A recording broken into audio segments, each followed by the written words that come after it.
सुप्रभात बच्चों, मैं नीलम सिंह आपकी हिंदी विषय की अध्यापिका। आज हिंदी विषय के अंतर्गत हम करेंगे पाठ 9 टिकट एल्बम के अभ्यास कार्य। बच्चों ये पाठ हम पहले पढ़ा चुके हैं, कर चुके हैं, हम इसका सारांश अच्छे से समझ चुके हैं, कहानी को हमने पूरी तरह से समझा है। तो चलिए आइए आज इसके अभ्यास कार्यों पर ध्यान देते हैं। ये जो आपके प्रश्न हैं बच्चों, ये कहानी से आगे का मतलब होता है कि हम ये जो भी चीज़ें चैप्टर पढ़ रहे हैं, पाठ पढ़ रहे हैं, उससे हमें क्या ज्ञान प्राप्त हुआ या हमने उनको अपने जीवन में किस प्रकार उतारा, इसी बेस पे ये कहानी से आगे के प्रश्न दिए जाते हैं। हमें यहाँ पर हमें अपनी सोच, अपनी समझ का प्रदर्शन करना होता है। ठीक है, तो आपका जो पहला प्रश्न है, टिकटों की तरह ही बच्चे और बड़े दूसरी चीज़ें भी जमा करते हैं, सिक्के उनमें से एक है। तो आप उन चीज़ों के बारे में सोचो जिन्हें जमा किया जा सकता है। तो हम ऐसी कौन कौन सी चीज़ें हैं जो हम जमा कर सकते हैं? तो क्या आपने कभी कोई चीज़ जमा की है? बिल्कुल, शाबाश। लेकिन बहुत सारे लोग हैं जो बहुत तरह की चीज़ें जमा करते हैं। जैसे बहुत से लोगों को अलग अलग प्रकार के पौधे रखने का शौक होता है, तो वो अलग अलग प्रकार के पौधे रखते हैं। पौधे अर्थात छोटे पौधे, पेड़ नहीं, प्लांट लगाने की बात नहीं हो रही है, सिर्फ पौधे की बात हो रही है। तो वो पौधों को अलग अलग रखते हैं। बहुत से लोग पत्तियां जमा करते हैं जिनका अलग अलग आकार, रंग, रूप होता है, उन पत्तियों को जमा करते हैं। बहुत से लोग अलग अलग तरह के पत्थर जमा करते हैं। बिल्कुल, जैसे अलग अलग शेप के, अलग अलग आकार के, अलग अलग रंगों के पत्थर। अगर कभी आप किसी नदी किनारे जाएं तो आपको बहुत अलग अलग रंग के पत्थर दिखाई देते हैं, तो वो लोगों को अच्छे लगते हैं। बहुत से लोगों को सीपियां जमा करने का शौक होता है। सीपी अर्थात शेल। जब आप किसी सी बीच में जाते हैं तो वहां पर आपको बहुत सारी सीपियां दिखाई देती हैं, तो वो इकट्ठा करके रखते हैं। सिक्के तो लोग करते हैं। बहुत से लोग अलग अलग नोट, रुपए जमा करते हैं, अलग अलग देशों के। उनको शौक होता है वो चीज जमा करने का। बहुत से लोग की चेन, जो चाबी का गुच्छा होता है, चाबी का होता है, उसको भी जमा करते हैं। की चेन लोगों को अलग अलग जमा करने का शौक होता है। बहुत से लोगों को जूते इकट्ठा करने का शौक होता है। वो उनके पास अलग अलग ढंग के, अलग अलग आकार के और रंगों के भी जूते मिलते हैं। तो इस प्रकार से बहुत सारी चीजें हैं जिनको हम जमा कर सकते हैं या लोग करते हैं। दूसरा प्रश्न है, इकट्ठा किए हुए टिकटों का अलग अलग तरह से वर्गीकरण किया जा सकता है, जैसे देश के आधार पर। तो सोचकर लिखो कि ऐसे कौन से और आपके आधार हैं जिन पे हम टिकटों का वर्गीकरण कर सकते हैं। ठीक है, तो देश के आधार पर तो दे रखा, तो हम टिकटों का वर्गीकरण और किस आधार पर कर सकते हैं? तो हम जो टिकटों का वर्गीकरण होता है, हम उसको देश के आधार पर होता है, उसके अलावा उसके रंगों के आधार पर, डिज़ाइन के आधार पर। जो टिकट होते हैं, बहुत सारे टिकट में रंग होते हैं ना, कहीं पे किसी टिकट का रंग लाल होता है, किसी टिकट का रंग हरा होता है, कोई ब्लैक एंड वाइट भी होता है। ठीक, तो उसको हम अलग अलग रंगों के आधार पर भी वर्गीकरण कर सकते हैं। उसका अलग डिज़ाइन के आकार पर भी हम उसका वर्गीकरण कर सकते हैं। मूल्य के आधार पर बहुत से टिकट सस्ते आते हैं, लेकिन बहुत से इतना छोटा सा टिकट होता है लेकिन वो इतना महंगा होता है, तो हम उसको मूल्य के आधार पर भी उसका वर्गीकरण कर सकते हैं। आकार के आधार पर हम उसका वर्गीकरण कर सकते हैं। हो सकता है कोई टिकट इतने साइज़ का, कोई इतने से साइज़ का, कोई इतने साइज़ का हो। तो हम ये सारे जो पॉइंट्स हैं, इनके आधार पर भी हम टिकटों का वर्गीकरण कर सकते हैं। टिकट एल्बम रखने का शौक रखने के राजप्पा और नागराजन के तरीके में क्या फर्क है? अब ये जो है ये पाठ में प्रश्न है, लेकिन पाठ से संबंधित है, लेकिन इसमें आपकी सोच देखी जाएगी। ठीक है, टिकट एल्बम का शौक रखने के राजप्पा और नागराजन के तरीके में क्या फर्क है? दोनों में क्या फर्क, क्या अंतर है? तुम अपने शौक के लिए कौन सा तरीका अपनाओगे? अब हमें यहाँ पर समझना, राजप्पा और जो नागराजन थे उनके क्या अलग तरीके थे।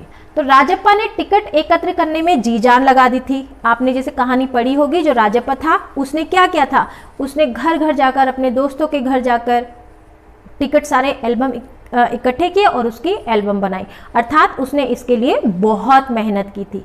लेकिन जो नागराजन था, उसके मामा जी ने वो टिकट एल्बम उसको सिंगापुर से भिजवाई थी। पूरी बनाकर। तो नागराजन ने उसके लिए कोई भी एफर्ट नहीं लगाया था, उसको वो चीज बनी बनाई मिल गई थी। अब प्रश्न मेन जो मुख्य जो प्रश्न है वो ये है कि आप उसके लिए क्या एफर्ट करेंगे। ठीक है, तुम अपने शौक के लिए कौन सा तरीका अपनाओगे। क्या नागराजन की तरह आप चाहते हैं कि कोई आपको दे दे और आपका शौक पूरा हो जाए, या आप चाहेंगे कि आप उस चीज को पाने के लिए मेहनत करें। तो ये आपके ऊपर है बच्चों। सही जो उत्तर हो सकता है वही कि हमें कोई भी चीज, जब हम किसी शौक को अपनाते हैं, अगर हम उसको मेहनत से लेते हैं तो उसकी खुशी जो होती है वो दुगनी हो जाती है। तो अगर हमें कोई शौक है और हम उसको पूरा करने के लिए मेहनत करते हैं तो उस चीज का जो मजा होता है वो दुगना हो जाता है। तो हमें जो भी शौक है उसको पूरा करने के लिए मेहनत करनी चाहिए। कई लोग चीजें इकट्ठी करते हैं और Guinness book of world record, बच्चों Guinness book of world record आपको पता ही होगा, कुछ भी अनोखी चीज होती है तो इसमें दर्ज की जाती है, जिससे पूरी दुनिया को उसको पता चलता है। अपना नाम दर्ज करवाते हैं, इसके पीछे उनकी क्या प्रेरणा होती होगी। आपको क्या करना है, इसे सोचना है और लिखो कि क्या उनका ऐसा क्या सोच होगी। ठीक है, इसके पीछे उनकी क्या प्रेरणा होती होगी कि वो गिनीज बुक में अपना नाम लिखा है। तो यहां पर आपको सोचना है, इसका उत्तर मैं अभी आपको नहीं बताऊंगी। अब अनुमान और कल्पना, ये हमारा अनुमान और कल्पना है, हमें अब इमेजिन करना है। ठीक है, अनुमान लगाना है। राजप्पा एल्बम के जलाए जाने की बात नागराजन को क्यों नहीं कह पाता। अगर वह कह देता तो क्या कहानी के अंत पर कुछ फर्क पड़ता। तो इसका हम जवाब इस प्रकार से दे सकते हैं कि अगर राजप्पा एल्बम जलाए जाने की बात नागराजन को कहता तो हो सकता है कि नागराजन जो है वो उसे ईर्ष्यालु समझता, उसे चोर कहता, हो सकता है उसको पुलिस के हवाले भी कर देता। तो इससे क्या होता, इससे दोनों में शत्रुता अर्थात लड़ाई झगड़ा बढ़ जाता। ठीक है, नागराजन उससे लड़ सकता था, उसके माता पिता से भी उसको डांट सुननी पड़ सकती थी, क्योंकि जो उसका टिकट एल्बम था वो सिंगापुर से उसके मामा जी ने उसे दिया था, जो उसको बहुत प्रिय था। नागराजन अगर स्कूल में राजप्पा की चोरी की बात बता देता तो इससे क्या होता, राजप्पा को सबके सामने शर्मिंदा भी होना पड़ सकता था। ठीक है, चलिए नेक्स्ट है आपका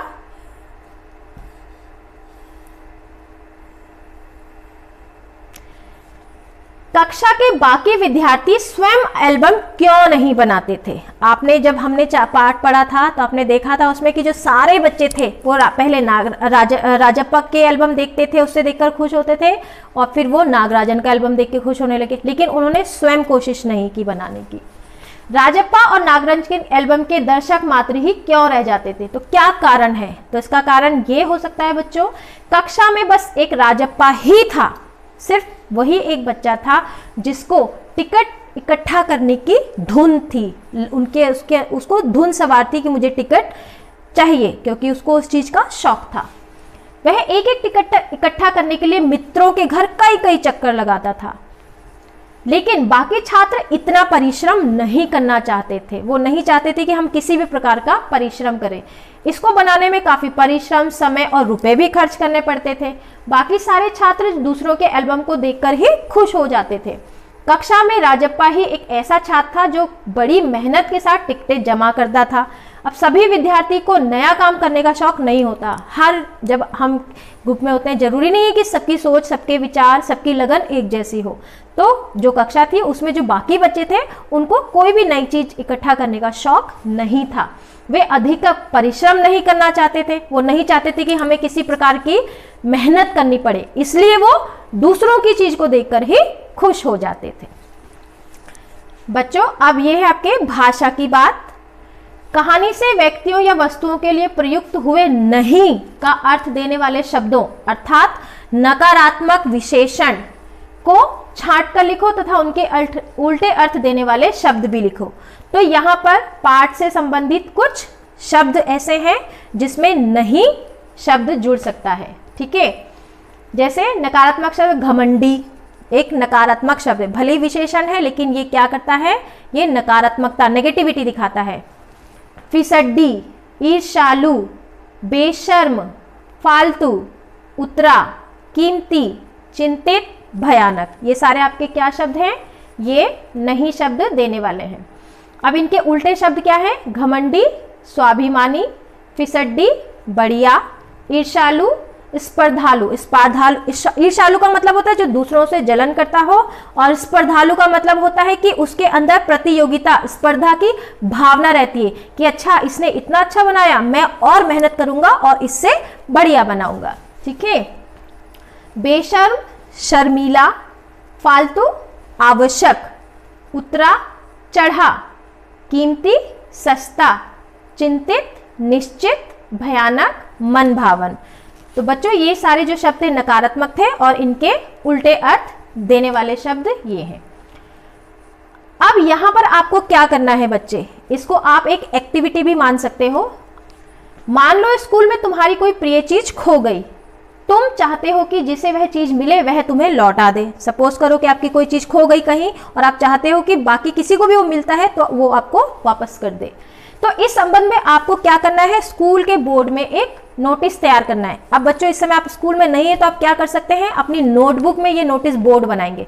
आप एक स्क्वायर रेक्टेंगल या स्क्वायर पीस बनाएंगे, आउटलाइन बनाएंगे अच्छी सी, और उसके अंदर इस सूचना को लिखेंगे जिससे आपको देख के लगे कि ये सूचना पत्र है। निम्नलिखित बिंदुओं से, अब जो आप सूचना पत्र बनाएंगे उसमें आपके ये मुख्य बिंदु होने चाहिए। खोई हुई चीज कहाँ खोई, मिल जाने पर कहाँ लौटाई जाए, नोटिस लगाने वाले या वाली का नाम और कक्षा। ठीक है। तो आपको क्या करना है, नोटिस बोर्ड बनाना है जिसे सूचना पत्र बोलते हैं। उसमें आपको इन सारे मुख्य बिंदुओं का प्रयोग करते हुए अपने नोटिस बोर्ड को बनाना है। तो बच्चे आप लोग ध्यान से काम कीजिएगा, जो भी आप काम करेंगे आपकी फेयर नोटबुक में आपकी राइटिंग साफ हो। बिल्कुल ध्यान से इस चीज को पहले पढ़िए और उसके बाद कीजिए। थैंक यू बच्चों।